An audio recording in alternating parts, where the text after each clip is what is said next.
showtime. It's about that time. Let's go. You're right where you need to be. This is GCOM Radio. Hardest radio station on the planet. Yeah. Powered by Lyfeblood.com. We certified. And hosted by Nova Phoenix. Give them that flavor. Hey guys, what's the deal? What's going on, man? This is Nova Phoenix, your host of GCOM Radio on iHeartRadio. Yeah, for this episode, man, excuse me, I got a little stuffy nose, man. I don't know how I came down with this. You hear me all nasal. Yeah, man. For this show is going to be a special episode. It's Tyrese. Everybody knows Tyrese from Fast and Furious and series, and you know all the other movies he's been in, tons of other movies, Black and Blue, all that. Well, he does Media Day. If anybody that tunes into the show, I do jump on Media Day, and he gets a bunch of people in media, independent media, Black independent media, to pretty much be at the round table on any of the topics of discussions you have for the moment. So for this Media Day, he's talking about Voltron travel, partnering up with the Thurgood Marshall College Fund. And he has a couple of guests on from the Thurgood Marshall College Fund to discuss the importance of educating the kids, inspiring them, and how he came up to doing this partnership. So check this show out, man. It's pretty cool. It's pretty dope. It's just a whole list of people. I can't name them all. I'll name a few of the media companies that are at this round table, and I always think that the Media Day is super dope, and I think it's necessary, especially when it comes to growing independent Black media. You never know what's going to be the next big journalistic publication site, whatever, like Time Magazine, whatever. Who you never know. It doesn't have to be super big. It could just be a whole network of people with different backgrounds that just wants to share messages that don't get typically shared on the major news media. So anyway, let's get to this Tyrese Gibson Media Day and enjoy it, man. All right, we'll be back. Here's the thing. I seen this game wide open, meaning the travel space, and a lot of people pretty much always look at everything I do like, why are you doing it? And so I'm the kind of person, I'm not the weirdo dude that's like looking like, let me look into a space that no one is in and then look at that as the reason to do it. I tend to grab my heart and do this like, oh man, and I arrive at feeling a way about it. And that becomes the motivation as to why I'm doing it. So, I feel disrespected that as much as we as Black and brown people travel, you never see us have a presence in the travel space on any commercials. When you see us in these commercials, we're always the butlers. We're always the person giving the massage to the white people on the beach. We're always kind of doing like this, like welcome to the resort. But, or if you see a Black person, they're always a Black person with a white person, as if Black families as a whole don't travel, as if Black people don't do destination weddings, as if Black and brown people don't contribute to billions upon billions of dollars monthly and yearly with domestic and international travel. And so I was annoyed by that. And I said, well, it's cool. I'm not the kind of person that usually sit back and complain about things. I'm trying to figure out a way to do something about it. So, I just want to first thank you guys for your interest in doing these interviews and wanting to be a part of the messaging that we have from the beginning of time contributed to travel in the billions. The Black and brown people in the travel space is in the billions, and yet there is no .com out there that's specifically pointing out and shedding light or highlighting Black and brown people, or Asian people for that matter, in the travel space. So that was my motivation. And then obviously, because I tend to want to do things and not just appear to be a person that's like, you know, me, my pockets. You know, I'm doing okay financially. I make a lot of money from movies.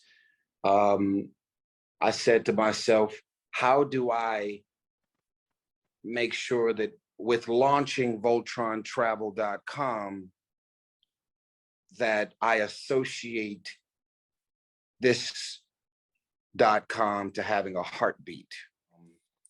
I mean, I often think about just the conversations that people have had with me over the years where, you know, I kind of look at my success and I'm like, okay, well, talent alone couldn't have gotten me this far.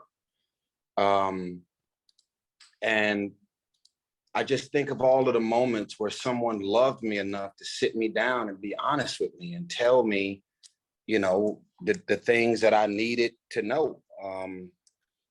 You know, I mean, I've lost count of how many moments over the years where someone has just blessed me with deciding to love me and tell me the truth and put something on my radar and guide me, and in most cases protect me from myself, you know, because, you know, we could all get arrogant, cocky, hot-headed, start feeling ourselves, and you know, and that's a dangerous game. So I'm just very grateful for the years of people just deciding to love me and make me better from just telling me the truth and being honest. Yeah. I'm not really concerned about that. I think it's really nothing wrong with collaborating with other ethnicities or races if you end up kind of transitioning into that. I mean, Priceline is all white, from my understanding. So it's already diversity as far as the collaboration in itself. So I'm not being intentional like about, oh, it's got to be all Black owned, Black operated 100%. For me, I'm into bringing on the best there is in the space to do the job. And to be honest with you, a lot of the best Black people out there, they tend to be snatched up already. And so you be like, man, you're the best. You're the, you know, everybody wants you. I've heard so many people recommend you, and then that's the reason why they're unavailable for you, because the best ones normally get snatched up. So in my mind, because I don't have a racist bone in my body, I believe in diversity and inclusion, and I believe in aligning myself with the best there is, because at the end of the day, it's still going to be Black owned, Black operated. Doesn't matter who you see in the boardroom. Yeah. You know, that is a really good question. And it's something that I will definitely send up the food chain. Not at this time. Okay. Yeah, not at this time. But yeah, that makes all the sense in the world to do. Yeah, a lot of travel agents that I'm aware of book flights, obviously using their IOTA number, and their kind of travel agency discounted world. And then a lot of folks book flights for their clients, but their clients want them to arrange it all, and they're still doing it through Travelocity and all of these various different booking sites. But a lot of folks, you know, I find that in the 30 plus club, we're used to kind of having this personable experience, and a lot of us are not used to completely submerging ourselves to just doing everything online. So a lot of us want to sit on the phone and talk to a travel agent and still have that experience. And I'm the same way. That's why I still have a travel agent to this day. I would love for Tamara to chime in from representing HBCUs to the fullest. So I would say the impact is everything, Ashley. And truthfully, Tyrese got involved in a philanthropic perspective before this business. He was philanthropic with the Change for Change campaign that we had, gave a generous donation to ensure that we can continue to provide educational opportunities for students across the HBCU community. And when he came to us with this idea, we saw the circle between this being a Black business supporting Black colleges. And it's a place of opportunity. And so, yes, he is entrepreneurial and a trailblazer in the space. But as he said earlier, the heart of this is our students. It's on our campuses. It's opportunities for people like you who are going on and to become alumni of our schools. George, you want to add anything to that? I think you summed it up, but just for context about TMCF, Tyrese, if you just don't mind, just for a minute.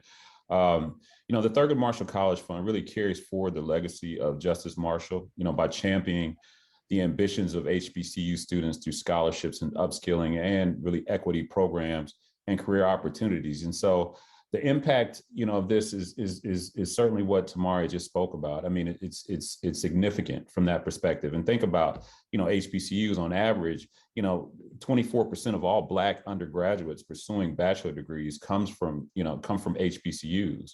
We award 26% of all bachelor's degrees, right? And 32% of the STEM degrees come from these Black students. And so when you think about access to opportunity, that's what Tyrese is creating here, right? You can talk about the travel industry in general, but when I think of travel, it's access, right? And access to opportunity. So, there's one aspect of it from an entrepreneurial standpoint and developing, obviously an awesome concept with Voltron, but the significance and backstory and context behind travel in general, I just think is an awesome, combinatorial situation and impact available for our students.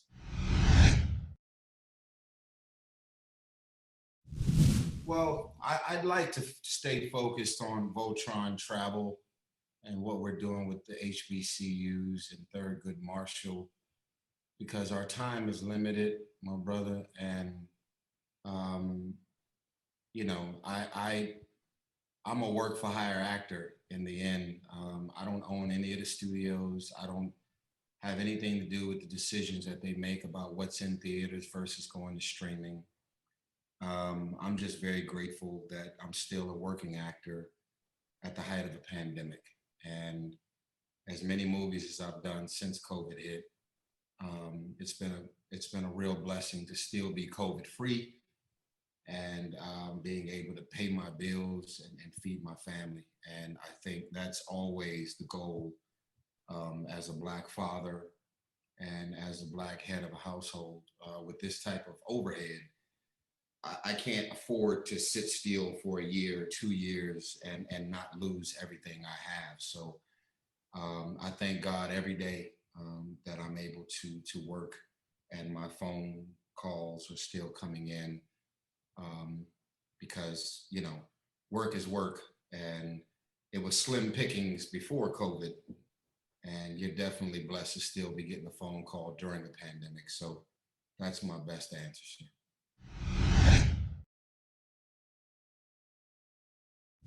Well, I tend to give advice from a real place. I've never went to college. So I would pass that mic over to Tamira or George or pretty much anybody else in this room that remember that first day of college. But if I could say anything, I would say where obviously the day one of college is very different at the height of a pandemic.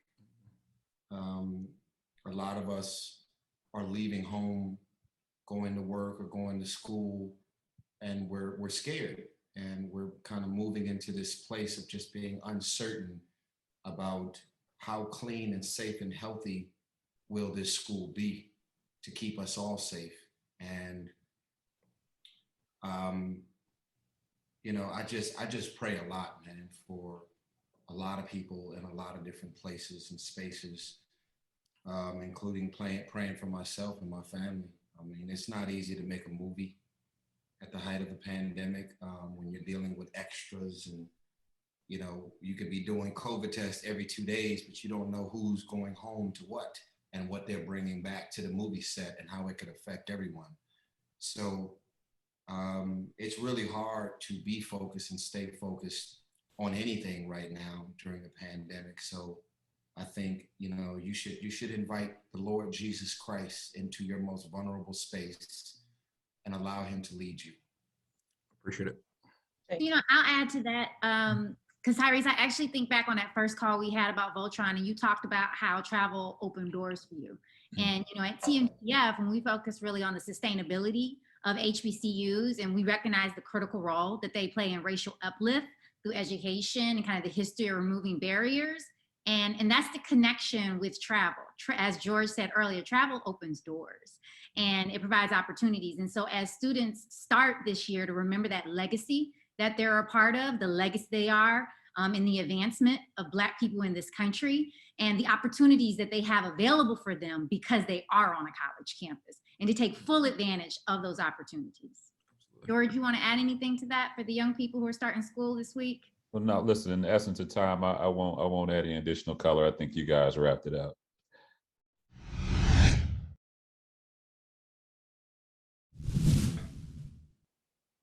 You know, I'm gonna be honest with you and tell you that music is my first love, and that'll never change, which is the reason why I don't drop music as often as people want me to. It's the only thing that's not for sale, as weird as that sound. You can't motivate me to do another album by putting a check on it or saying, you know, you're relevant or irrelevant in music, so hurry up. You need to be on the charts. You need to stay on the charts. Look at the latest dance. Look at the latest song. Look at how they singing in auto-tune and this and that. None of those things move me.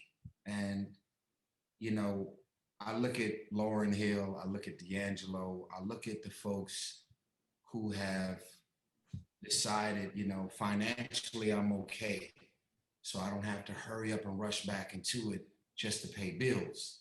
So the money that I make from my movies has allowed for me to put that cushion there and really move and do things in music when I really feel it.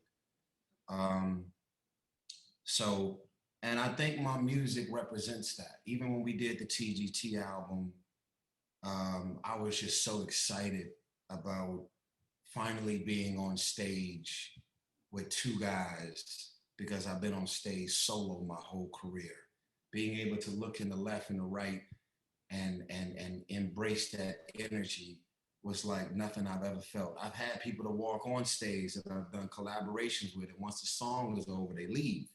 But doing whole concerts with them, doing press and media runs with them, it was the most exciting thing ever. So I'll get back to music, and but it's got to come from a real place. Okay. You know, the thing is, the beautiful thing about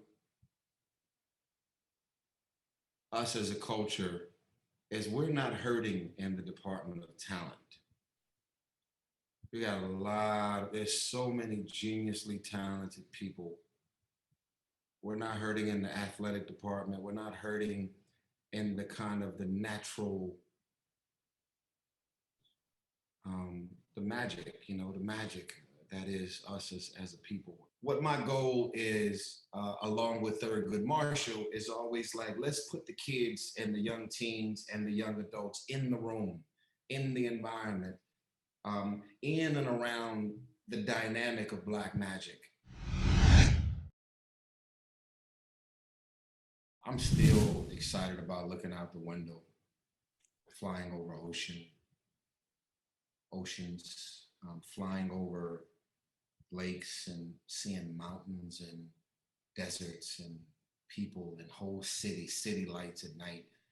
It just opens up so many different doors, and the worldview changes from the air. And I remember when My first flight I ever took by myself. I was scared as hell. I flew to Dallas, Texas.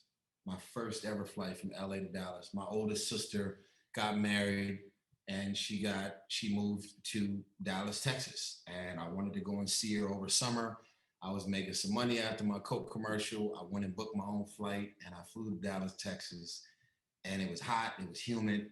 And I just remember the simple things. Like I remember when my bags came out, the baggage claim.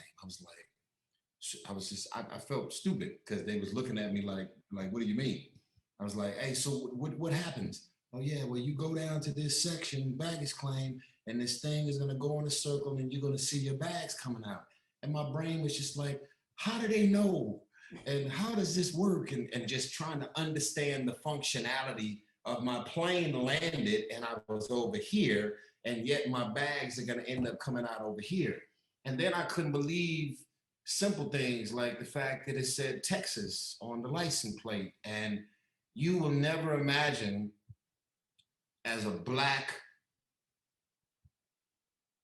ghetto, South Central LA, born and raised, who had never traveled, never seen anything, how everything opened up new doors for me. And if I and we could provide an opportunity for other people to experience that. And Tyrese, let me dovetail on that just a little bit from an educational perspective. And so when you think about, most of us, and I think some of you all a little bit younger than I am, and I won't say any others, but if you think about our travel when we were younger, a lot of our white counterparts, they were going to Paris and Europe for spring break. We were going to grandma's house for spring break, right? And so when you think about what travel actually does culturally, a lot of times we don't believe it if we don't see it. But we certainly don't believe we can achieve it if we don't see it, right? And what travel does from the educational perspective, it opens your eyes, right, to the possibilities. I think Tyrese touched on a good point, because the first time I took an international trip to Paris, I realized that there was a world outside of Kansas City, Missouri, on Troost Avenue, where I grew up, right? I saw a world, a whole business world operating. And so not only does travel open up those doors from an educational perspective, it allows that learning opportunity, right? Because now you have to learn how to navigate to the baggage claim. You got to learn how to navigate to get to different destinations within that destination you arrived at. And so when we think about it from an educational perspective, it allows us to be visual. Culturally, think about it. A lot of us are visual learners. We need to see it. We need to see other things. And I love the excitement Tyrese brought to TMCF with this. And you guys, listen, you guys don't understand. When we first talked to Tyrese about it, this is not a show. Tyrese literally, man, was so excited to bring this opportunity because he understands exactly the value of what travel brings. And so I think about it from an educational perspective. This provides so many opportunities for our students. I mean, listen, we strategically design equity and upskilling programs, right, to advance, our students. But think about that in the context of a four-corner classroom. You can only learn so much in the classroom, right? You learn everything out in the open, on the road, in the air.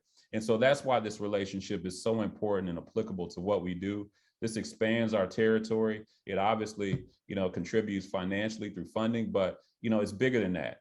This is the access to opportunity.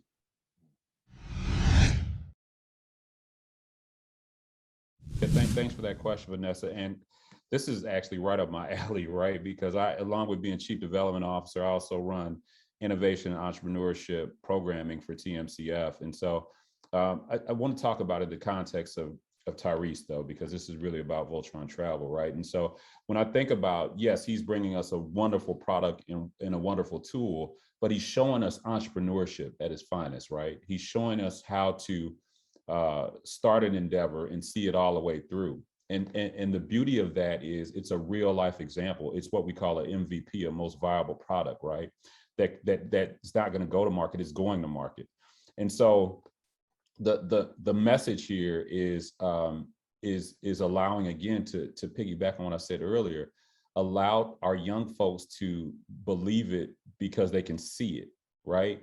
And a lot of times we fail before we even start. We talk ourselves out of our own opportunities, right? Because we don't think we'll make it. You know, I don't remember the number, but there's a large percentage of Black businesses that fail within the first 6 months.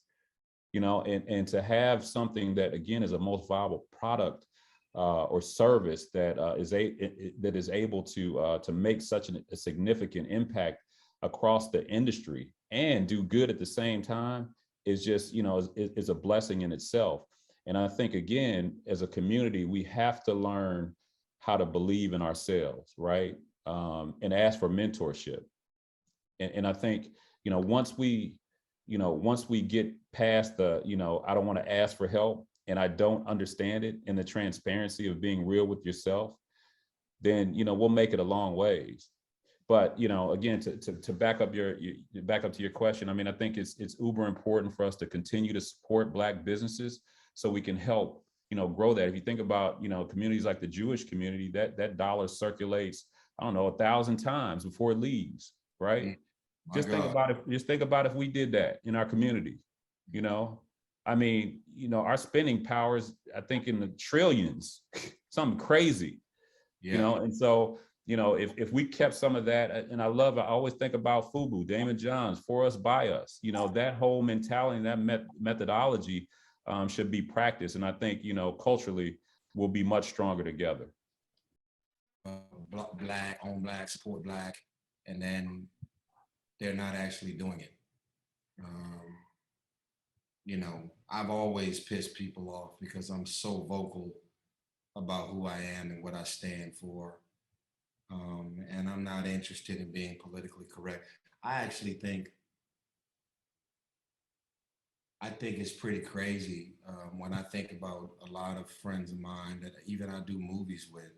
They're such big stars. You don't know if they're Democrat, Republican. You don't know if they got a problem with George Floyd and what happened to him, Breonna Taylor, Eric Garner. You don't know nothing because they have boxed themselves in such a corner that if they were to ever say anything publicly about anything that's actually going on in the world, you would just get so much backlash. But I've been so vocal in speaking up and speaking out about things that matter to me. You know, no one notices. It's not controversial, meaning, you know, it gets attention, but it's not controversial that I would post something. Just promoting beer. So much going on in the world, and exactly is the point in having 30, 40, 50 million followers if you can't influence, you know, a shift in the culture. So, you know, that's, I've definitely been vocal about owning Black, buying Black, supporting Black, and being unapologetic about it. You know, as he mentioned, the Jewish community, they're the judges, they own all the hospitals, they're the lawyers, they vacation together, they own all the private schools in LA, and they're unapologetic about it. And that's why I moved to Atlanta. I live in Atlanta right now because everything that I've seen going on for many years, even when it comes to buying homes, it's like, you know, I'm buying in a city that's had Black mayors for the last 50 plus years. And so I want to raise my Black daughters to know and understand that this is normal, to see Black dentists and surgeons and, you know, Black students on an overall Black student body at a college. We'll get to that at a certain point. We're not there yet. You know, I think there's a lot of things that I could see us doing in success. I know a lot of people are doing NFTs right now. And so I thought about, what if I gave up 30% of my overall company and sold it as an NFT, where people could kind of feel like they own a piece of what we're doing, and what would 30% of my overall company be valued at? And so I think in success, there's obviously a lot of moves that are going to be made, but right now, from $1,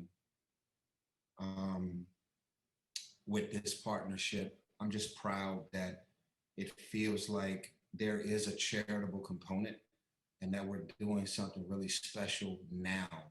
I launched VoltronTravel.com 3 years ago, and we've been in business for 3 years.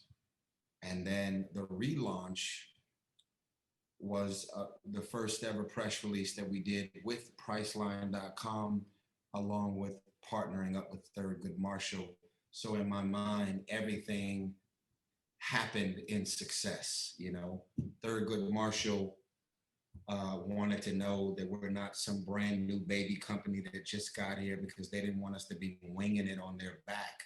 So we were able to kind of open up the books and show that we've been at this. We really have a partnership. It's very real. We've been at it. We've been real. We figured out a lot of kinks and things. I mean, there was times that there were so many people on the website when we first got off the ground. It was crashing. There was people complaining that when it was time for them to click the button to put their credit card through, it wasn't working. So we had to figure out so many different things as a baby startup company that's happened over the years. And we're just in a really good place. And my excitement, as George stated earlier, I'm like a little kid, man. I just cannot believe that this partnership happened. And I'm so excited for all the right reasons. I mean, this could be extremely successful, or we could only make, you know, $50,000. And $50,000 to me is still more than nothing. So I'm thinking about the possibilities of where this could all go. And so this day right here is a big day to me, you know, doing press and media, not promoting a movie, not promoting a TV show, not promoting anything that's going to put money in my pocket, but just like talking about the impact that we are already having and will continue to have from you guys helping us to put this intention on the map. Okay, that was Tyrese Media Day, man. It was the great 35, 45 minutes of just talking about what Voltron Travel and Thurgood Marshall College Fund is doing together. Great round of people, man, that attended. I think it's a beautiful thing that all these people from independent black media is together. You never know what's going to be the next Time Magazine. As a matter of fact, it doesn't even have to be Time Magazine. It could just be a growing, huge network of people just sharing a message of information that won't necessarily get shared on major news sites. So I'll definitely shout out all those people on my IG account, man. They had great questions, and I'm looking forward to the next media day. So big shout out to Tyrese Gibson for really doing this beautiful partnership with the Thurgood Marshall College Fund. And shout out to the guests that were from the Thurgood Marshall College Fund that also threw in, contributed their words to what this all means. So, hey, you never know. My family could, my young family could play a part of this. You know what I mean? So, check out next week. So we're definitely going to be talking about cryptocurrency and blockchain, another special episode. And we're going to have a special guest that is an expert in that field. So if you ever were an individual that just haven't quite caught on to blockchain or cryptocurrency, next week's episode is the episode to listen to, and definitely gets you on the road to being more aware and being a part and playing a role in this new digi-currencies that's taking place right now. So I appreciate you guys for listening and watching the show. I'll see you guys next week. Be well. Take care of yourself. I'm out. Yo, check it. You just listened to GCOM Radio, powered by Lyfeblood.com. For the global community. We worldwide, baby. See you in the next go-round. From right here to your town. We out.